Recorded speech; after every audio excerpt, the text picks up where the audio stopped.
क्या तुम्हें Henry cartoon याद है? हाँ, ये वही कमीना बच्चा जो सबकी वाट लगाता है। लेकिन असल में कौन था हेनरी? और क्या मार्गरेट हेनरी को सही में पसंद करती थी? वेल, आज ये सब कुछ मैं बताने वाला हूँ, तो वीडियो को एंड तक जरूर देखना। Let's start. जल्दी उठो, चलो ब्रश करो, दूध पियो, तंग मत करो। सुबह शाम मम्मी पापा कहते अब बस करो हेनरी। कहने दो जो भी कहते रहे, मैं करूँ जो मन चाहे। हर वक्त सब कहते मुझे अब बस करो हेनरी। तो इस कार्टून की शुरुआत होती है हेनरी से, एक ऐसा कमीना बच्चा जो हर टाइम किसी ना किसी की लेने में होता है। आई मीन, ये बंदा सबकी वाट लगाने में एक्सपर्ट होता है। अगर ऐसा बच्चा मेरा होता तो मैं इसको कब की गोली मार देता। मतलब इतनी भी क्या मस्ती करना यार। वेल, अगर देखा जाए तो इसके घर में इसका भाई, इसके मम्मी पापा सभी इस बंदे से परेशान हो चुके हैं। लेकिन कहते हैं ना, सबकी लाइफ में एक दोस्त ऐसा जरूर होता है जिसके साथ अपनी वाइब मिलती हो। हेनरी का भी एक दोस्त था, रूड, जो हर टाइम हेनरी को सपोर्ट करता था, फिर चाहे हेनरी की गलती हो या ना हो। रूड को इन सब से घंटा फर्क नहीं पड़ता। वेल, अगर हम इस शो की बात करें तो कहानी की शुरुआत होती है जब मार्गरेट के मम्मी पापा किसी ट्रिप पे जा रहे होते हैं। अब मार्गरेट के पास रहने की जगह नहीं होती, इसलिए हेनरी के मम्मी पापा डिसाइड करते हैं कि मार्गरेट उनके घर कुछ दिन रहेगी। हेनरी को लगता है कि वो सपना देख रहा है, क्योंकि उसकी सबसे बड़ी दुश्मन, उसकी पड़ोसन और एक नंबर की कंजूस मूडी मार्गरेट उसके घर आने वाली है। और बात यहाँ खत्म नहीं होती। मार्गरेट सिर्फ घर नहीं आती, बल्कि हेनरी के रूम में रहती है।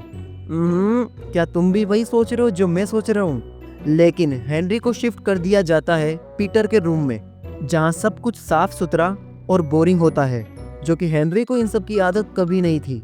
अब मार्गरेट फुल मालकिन बन जाती है। वो हेनरी के बेड पे बैठती है जैसे वो उसका ही हो। हेनरी की चीज़ों को इधर उधर करना, उसका फेवरेट कॉमिक छुपाना, मार्गरेट फुल बॉस बन जाती है। हेनरी डिसाइड करता है ये ज़्यादा दिन नहीं चलेगा, मुझे कुछ तो करना पड़ेगा। तो हेनरी एक प्लान बनाता है। अपने मम्मी पापा को बताता है कि मार्गरेट की वजह से पीटर रात भर रो रहा था और वो मार्गरेट की वजह से सो भी नहीं पा रहा था। हेनरी पीटर से भी झूठ बुलवाता है। एंडिंग में मार्गरेट अपने सामान के साथ घर से बाहर निकलती है। हेनरी का रूम फिर से हेनरी फकीर का हो जाता है। लेकिन क्या मार्गरेट हेनरी को सही में पसंद करती थी? इसका सिंपल आंसर है हाँ, क्योंकि ऐसे बहुत सारे एपिसोड्स हैं जिसमें साफ साफ पता चलता है कि मार्गरेट को हेनरी के ऊपर बहुत बड़ा वाला क्रश होता है। फिर चाहे एपिसोड्स में दोनों के बीच किस होना, सब कुछ। लेकिन इस शो में बहुत एडवेंचर वाले एपिसोड्स भी होते हैं, जैसे कि Henry and the go kart. कहानी शुरू होती है जब हेनरी स्कूल जा रहा होता है और उसे पता चलता है कि स्कूल में एक गो कार्ट रेस होने वाली है। बस यही सुनते ही हेनरी का दिमाग का इंजन फुल स्पीड में स्टार्ट हो जाता है। लेकिन प्रॉब्लम ये होती है कि हेनरी के पास अपनी गो कार्ट नहीं होती।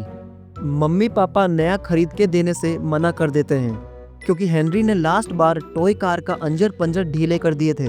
तो हेनरी डिसाइड करता है अपनी पुरानी टॉय कार और किचन के सामान से एक जुगाड़ू गो कार्ट बनाएगा, और फिर वो एक कार बनाता भी है। रेस के दिन सब अपनी गो कार्ट लेके रेडी होते हैं। मार्गरेट ने एक शाइनिंग पिंक गो कार्ट बनाई होती है और वो हेनरी को चिढ़ाती है। रेस स्टार्ट होती है और सब अपनी कार को फुल स्पीड में दौड़ाते हैं।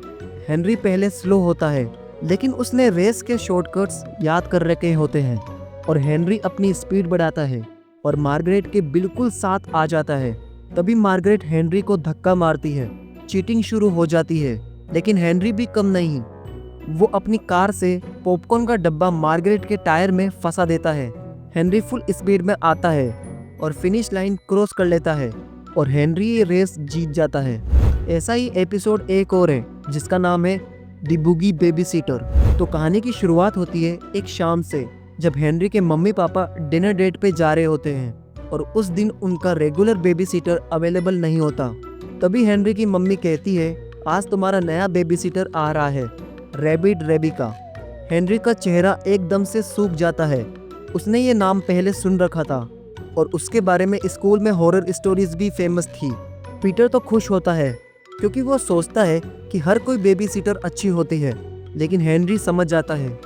दरवाज़ा खुलता है और सामने आती है बेबी सीटर, डरावनी दिखने वाली लड़की जिसके हाथ में होता है एक बड़ा सा बैग। हेनरी सोचता है कि आज तो मेरा अंतिम संस्कार होना पक्का है। रेबिका घर आते ही कहती है कि घर में कोई शोर नहीं करेगा, समझ आई बात? पीटर तो सीधा चुप हो जाता है, लेकिन हेनरी के शैतानी दिमाग में प्लान बनते हैं और वो पहला प्रैंक करता है। रेबिका के जूस में विनेगर डाल देता है। रेबिका पी लेती है, लेकिन रेबिका को कुछ नहीं होता। दूसरा प्रैंक करता है। हेनरी उसके बैग में कॉकरोच टॉय डाल देता है, लेकिन रेबिका उस टॉय को देखने के बाद भी नहीं डरती। हेनरी का फाइनल प्लान होता है बेबी सीटर को उनके रूम में घोस्ट बनकर डराना। एपिसोड के एंड में हेनरी को लगता है कि वो जीत गया, लेकिन तभी रेबिका उसके फेवरेट कॉमिक, स्नैक्स और टॉयज अपने साथ ले जाती है चोरी करके, और ये एपिसोड यहीं ख़त्म हो जाता है। तो गाइस, ये थी हेनरी की एंटायर स्टोरी। आई होप कि तुम्हें अच्छी लगी हो। अगर अच्छी लगी तो चैनल को सब्सक्राइब करो और कमेंट करके बताओ कि नेक्स्ट किस कार्टून के ऊपर तुम्हें वीडियो चाहिए। तब तक के लिए बाय।